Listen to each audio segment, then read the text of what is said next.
Good evening বন্ধুরা। আজকে direct চলে এসেছি কিচেনে। আজ রাত সন্ধ্যাবেলা রান্না করছি। হঠাৎ চিকেন খাবারে ইচ্ছে হয়েছিল, এই জন্য চিকেনের কারি করেছিলাম ব্লগ নিয়ে। তো তোমাদের সঙ্গে আজকে সেই রেসিপিটা আর পুঁই শাকের একটা চিংড়ি মাছ দিয়ে রেসিপি, সেটা একান্তই ঘরোয়া, সেই দুটো আমি শেয়ার করবো। পুঁই শাকও রান্না করে রাখবো। প্রথমে গ্যাস অন করে কড়াই গরম করতে বসিয়ে দিয়েছি। এবার তার মধ্যে দিচ্ছি সর্ষের তেল দিয়ে আমি একটু 5 ফোড়ন দিয়ে দিলাম। তেলটা গরম হয়ে গেছে। 5 ফোড়ন দিয়ে পুঁই শাকের ডাঁটা আর কুমড়োগুলো কেটে রেখেছিলাম, সেগুলো দিয়ে দিয়েছি। তোমাদের সঙ্গে আজকে সবজি কাটার ক্লিপটা আমি শেয়ার করিনি, অন্য দিন করবো আবার। তো ডাঁটাটা আর কুমড়োটা আগে দিয়ে দিয়েছি। আগে ডাঁটাটা একটু ভাপে নরমটা নাড়াচাড়ি হয়ে যায়, একটু নাড়াচাড়া করে নিচ্ছি ভালোভাবে। বন্ধুরা, আজকে আমার শরীরটা খুব একটা ভালো নয়। নুন দিয়ে দিলাম।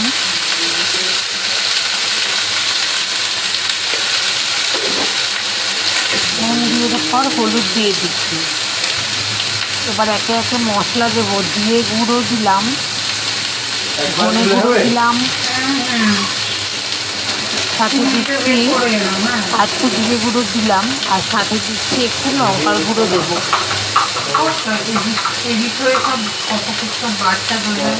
জিরে, ধনে, হলুদ, লঙ্কার গুঁড়ো দিলাম। এবার এটাকে একটু কষিয়ে নেবো। তো যেটা বলছিলাম, আজকে আমার শরীরটা খুব ভালো না, তাই বড় ব্লগ আমি দিতে পারিনি। অল্পের উপর থেকেই দিয়েছি। তোমরা দেখো, আর তোমাদের যদি ভালো লাগে তাহলে সাবস্ক্রাইব করো, লাইক, শেয়ার, কমেন্ট করো। এবার আমি পুঁই শাক, ধুয়ে রাখা পুঁই শাকগুলো ওর উপরে দিয়ে দিলাম। যেহেতু আগেই নুন দেওয়া রয়েছে, সেই জন্য আমি এখন আর নুন দেবো না। পুঁই শাকগুলো দিয়ে দিলাম কড়াইয়ের মধ্যে। এবার একটু ঘেটে আমি ঢাকা দিয়ে দেবো। তাতে করে কী হবে, যেহেতু আগে নুন দেওয়া আছে, পুঁই শাকটা সেই তাড়াতাড়ি একটু কমে আসবে। কড়াইয়ের আন্দাজে, কড়াই থেকে একটু বেশি আছে দেখতে পাচ্ছ, উপচে রয়েছে, সেটা কমে গিয়ে কড়াইয়ের মধ্যে জিনিসটা চলে আসবে।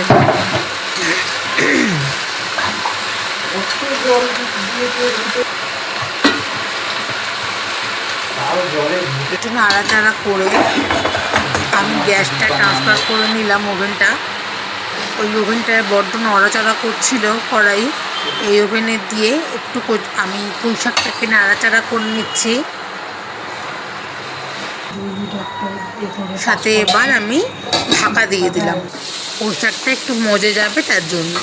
অন্য একটা কড়াইতে আমি ওইদিকে দেখো মাংসের আলু ভাজতে বসিয়েছি। বড় বড় করে কেটেছি আলুগুলো, নুন হলুদ মাখিয়ে ভেজে নিচ্ছি। তোমরা যারা নিয়মিত আমার ব্লগ দেখো তারা জানো যে আমি একটু লাল লাল করে তরকারির আলু, সে মাছই হোক বা মাংসই হোক বা নিরামিষ হোক, পছন্দ করি। তো এই আলুটা একটু লাল করেই ভেজে নেব। এদিকে আমি পেঁয়াজ আর রসুন নিয়েছি। পেঁয়াজ রসুন বাটাটা মিক্সিতে বেটে নেব।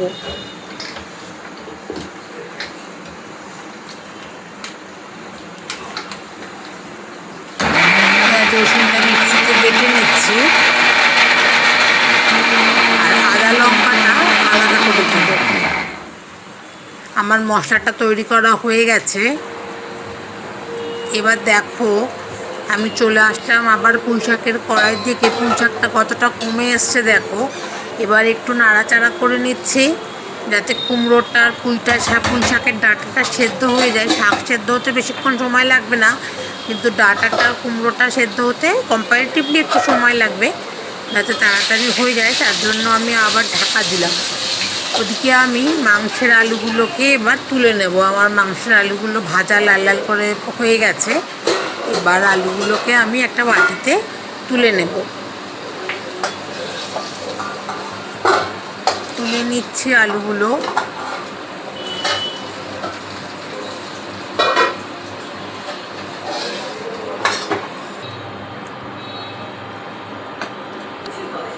এবার গরম তেলে আমি কয়েক দানা গোলমরিচ আর 6-7টা এলাচ, ছোটো এলাচ আর 5-6টা লবঙ্গ তেলের মধ্যে ফোড়ন দিয়ে দিলাম। আর চিকেন রান্নাতে আমি জিরে ফোড়নটা দেই না, প্লেন তেলের উপর গোটা গরম মশলা ফোড়ন, তেজপাতা ফোড়ন দিয়ে রান্না করি। বন্ধুরা, বাইরে প্রচণ্ড বৃষ্টি হচ্ছে, আমি যখন ভয়েস ওভারটা করছি হয়তো ব্যাকগ্রাউন্ড নয়েজটা তোমাদের একটু বেশি আসতে পারে, এটা একটু ক্ষমা সুন্দর দৃষ্টিতে দেখো। তার মধ্যে আমি তেজপাতা দিয়ে দিচ্ছি 4 টুকরো। এবার আমি প্রথমেই দিচ্ছি কাশ্মীরি গুঁড়ো লঙ্কা। তেলের উপর যদি প্রথমেই কাশ্মীরি গুঁড়ো লঙ্কাটা দিয়ে দেওয়া হয় তাহলে তরকারির রঙটা কিন্তু খুব সুন্দর আসে, লালচে রঙে হয়। এবার দিয়ে দিলাম পেঁয়াজ রসুন বাটাটা। এবার আমি মশলাটাকে কষাতে থাকবো। দেখতে পাচ্ছ কালারটা কত সুন্দর এসছে। এই কালারটা কিন্তু একমাত্র কাশ্মীরি লঙ্কার গুঁড়োটা যেহেতু ডাইরেক্ট আমি প্রথমেই তেলের উপরে দিয়েছি, সেই জন্যই এই সুন্দর মিষ্টি লাল কালারটা কিন্তু আসবে।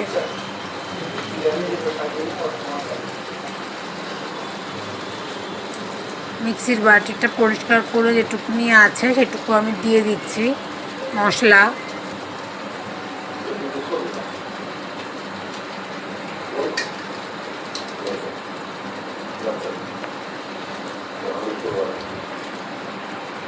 সবটা মশলা আমি মিক্সির বাটি থেকে দিয়ে দিলাম। এবার দিচ্ছি আদা আর কাঁচা লঙ্কা পেস্ট। আমি আদা কাঁচা লঙ্কা আলাদা করে আগে বেটে নিয়েছিলাম, সেই পেস্টটা 2 চামচ দিয়ে দিলাম। আর চিকেন রান্নাতে আদার তুলনায় যদি রসুনটা বেশি দেওয়া যায় তাহলে বেশি টেস্ট হয়। আর মাটনে ঠিক উল্টো, মাটনে তুমি যদি রসুনের থেকে আদার পরিমাণটা একটু বেশি রাখো সেটা খেতে বেশি টেস্টি হয়। যাই হোক, রসুন পেঁয়াজ আদা লঙ্কা 4টেকে আমি ভালো মতো কষিয়ে নিচ্ছি। মশলা যত কষাবো তত টেস্ট ভালো আসবে। ওটাকে আমি ছোট গ্যাস থেকে বড় গ্যাসে শিফট করে নিলাম কড়াইটাকে। আর ছোট গ্যাসে পুঁই শাকে দেবো, তার জন্য চিংড়ি মাছ ভাজবো। তোমরা জানো যে আমি চিংড়ি মাছটা সবসময় আলাদা করে ভেজে তরকারিতে ইউজ করি। তো ওই তেল বসিয়ে দিয়েছি একটা ছোট প্যানে করে, তার মধ্যেই আমি চিংড়ি মাছটা ভেজে নেব। নুন হলুদ মাখিয়ে চিংড়ি মাছ দিয়ে দিলাম গরম তেলে। ওদিকে আমার মাংস ধুয়ে রেডি করা রয়েছে।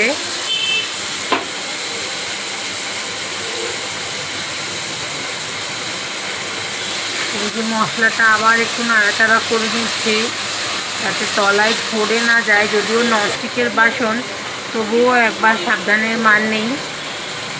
এবার আমি দিলাম লাল লঙ্কার গুঁড়ো। লাল লঙ্কা বলতে ঝাল যে লঙ্কার গুঁড়োটা হয় সেই গুঁড়োটা। সাথে দিলাম একটু ধনেটা 1 চামচের একটু বেশি আছে। আর দিলাম কিচেন কিং মশলা 2 চামচ মতো কিচেন কিং মশলা দিলাম। একটু হলুদ দিয়ে দিলাম। এখনও পর্যন্ত কিন্তু আমি নুন রান্নাতে দেইনি, রান্নায় মাংস দেওয়ার পরে আমি নুন দেবো। ওদেরকে চিংড়ি মাছটা একটু নাড়াচাড়া করে নিচ্ছি। চিংড়ি মাছ ভাজতে বেশিক্ষণ সময় লাগে না, একটু নাড়াচাড়া করে নিলেই হয়ে যাবে।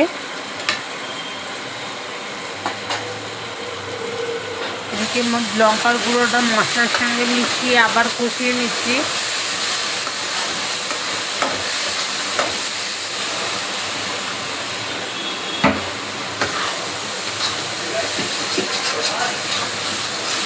তলায় যাতে ধরে না যায়, আবারও করেছি, তার জন্য বারে আমি নাড়াচাড়া করছি।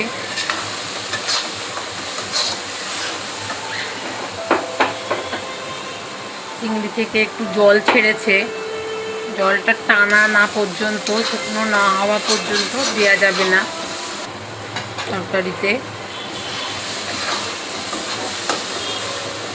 আমি মাংসের মশলাটা কষাচ্ছি, সুন্দর গন্ধ বেরিয়েছে মাংসের মশলা থেকে। এবার আমি মাংসটা দিয়ে দিলাম, চিকেনটা কড়াইয়ের মধ্যে দিয়ে দিলাম।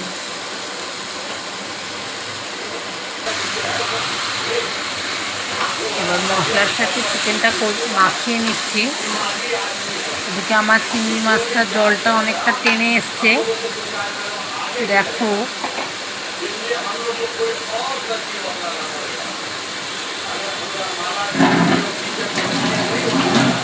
এবার আমি মাংসের সঙ্গে মশলাটা একটু ভালো করে কষাবো। এতক্ষণ শুধু মশলা কষিয়েছি, এবার মাংসের সঙ্গে মশলাটাকে কষাবো।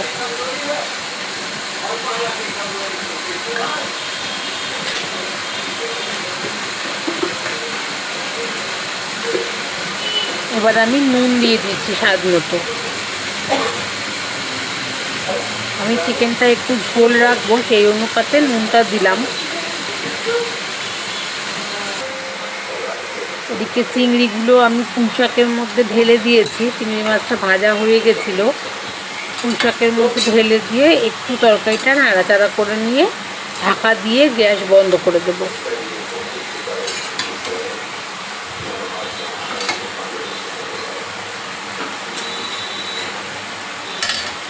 এবার আমি ঢাকা দিয়ে দেব, দিয়ে গ্যাসটা বন্ধ করে দেবো। পুঁইশাক আমার ডান। চিকেনের মধ্যে আলুগুলো, ভেজে রাখা আলুগুলো দিয়ে দিয়েছি। আলু সহ মাংস একেবারে কষাতে থাকবো।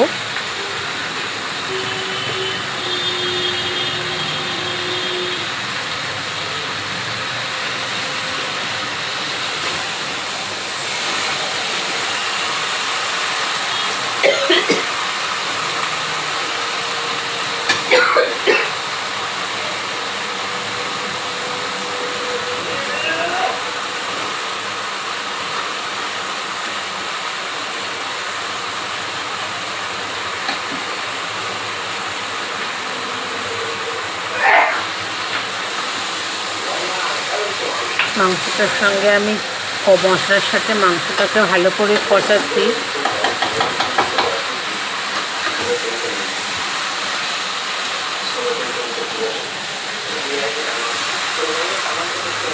অপরদিকে আমি কেটলিতে জল গরম হতে বসিয়েছি, মাংসতে গরম জল দেব।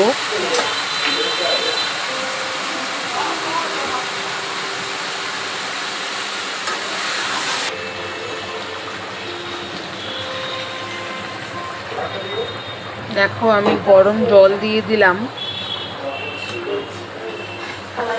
ঝোল যতটা রাখবো সেই অনুযায়ী আমি জলটা দিয়ে অ্যাড করছি। একটু ঝোল ঝোল, আমার ছেলে একটু ঝোল পছন্দ করে। ও সবসময় যে কোনো রান্নাতে একটু ঝোল খোঁজে, ওর জন্য আমাকে একটু ঝোল রাখতে হয় বেশি করে, নাহলে আমার খুব একটা ঝোল খেতে লাগে না। ওর বাবারই একটু বেশি ঝোল লাগে, এই জন্য আমি রান্নায় একটু ঝোলটা বেশি রাখি। দেখো আমি প্রয়োজন মতো জল দিয়ে দিয়েছি, তরকারিও ফুটছে। গরম জল যেহেতু অ্যাড করেছি, তরকারিটা তাড়াতাড়ি হয়েও যাবে, ওই জন্য তরকারিটা ফুটছে।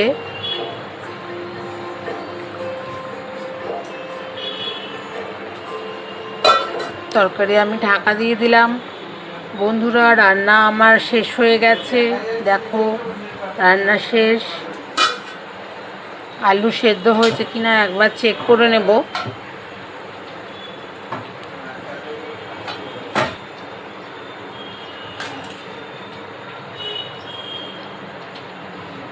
হ্যাঁ, আলুও সেদ্ধ হয়ে গেছে। আজকে তাহলে আমার চিকেন রান্না কমপ্লিট আজকের মতো। আজকে তাহলে আসি বন্ধুরা, সবার সঙ্গে আবার দেখা হবে আগামীকাল নতুন একটা অন্য ব্লগ নিয়ে আমি হাজির হয়ে যাব। তোমাদের সবাইকে টাটা। ভিডিওটা দেখার জন্য